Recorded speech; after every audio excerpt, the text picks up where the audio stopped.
Before we get started, I'm going to introduce our ingredients.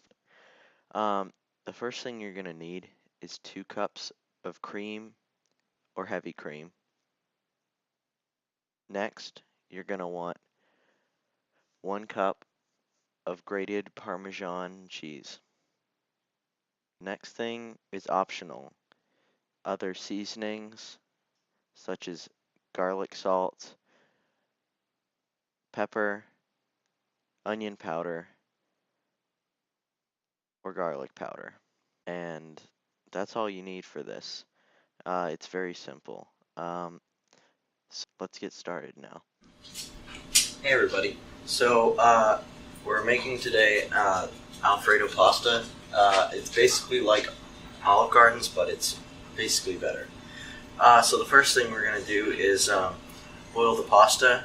I'm just going to show this because even for those who don't know how to boil pasta.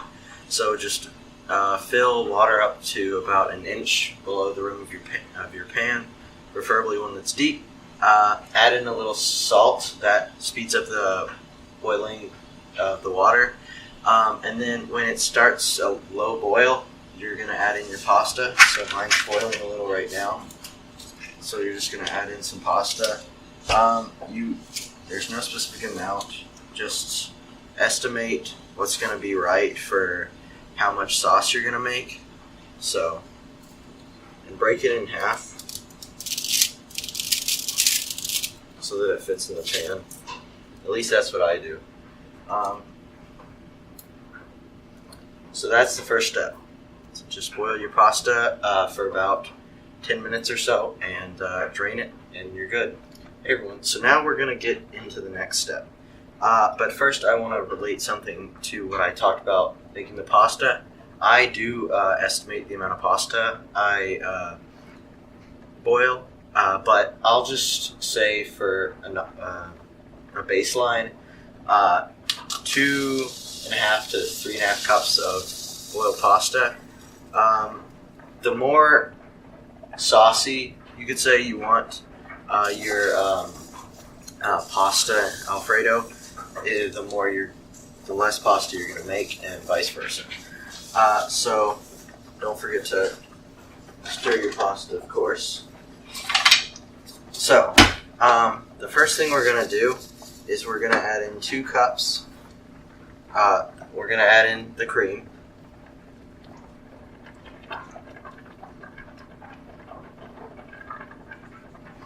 We're going to let that sit there and boil and slowly cook down.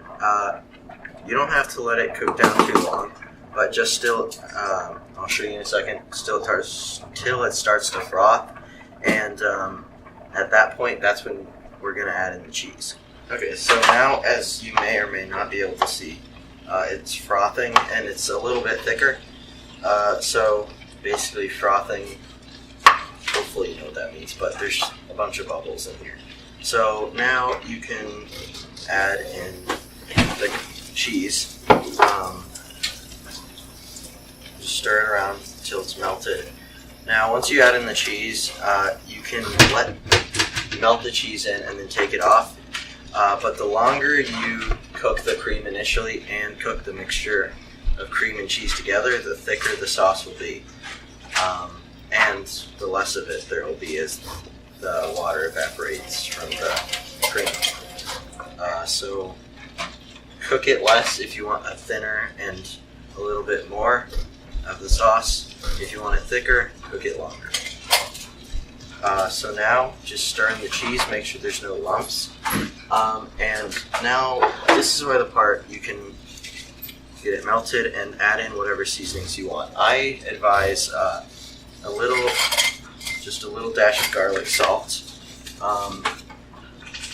Now, I can't give you exact measurements on this, but I just do it to what seems right. You can watch how much it looks like I add and go off of that, but I usually just eyeball it. So then I add in a little onion powder, probably about 4 or 5 shakes of that. Then a little garlic powder. I do about 2 or 3 of that, I'd say. And then 1 or 2 shakes of pepper. Now you can change this up, of course. Do whatever you want. Add a little bit more, a little less, more salt, more pepper. But I think this tastes delicious. And onion powder and garlic powder is always one of my key ingredients I use in my recipes. It adds a lot of great flavor, and salt and pepper, of course. So this is basically done, and so is the pasta. I hope you've made it this far. So now what you can do is just pour your pasta into here, or you can drain it first and then pour the Alfredo over it. It's really whatever you want. It does not matter either way. And make sure you stir your pasta often, of course, or else it will burn. Which I think mine might have done. So, don't get distracted, or else it won't turn out as good. So just mix that all together now.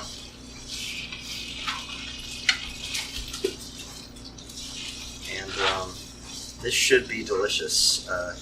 It's always good to have a little more sauce than you think, because as it sits in the refrigerator, it becomes oily. So the extra sauce and the milk fat in there keeps it. It's best the first day though. So, that's all I have to say, and thank you guys for watching. I hope you enjoy it, and check out some of my other videos, and I'll see you guys next time.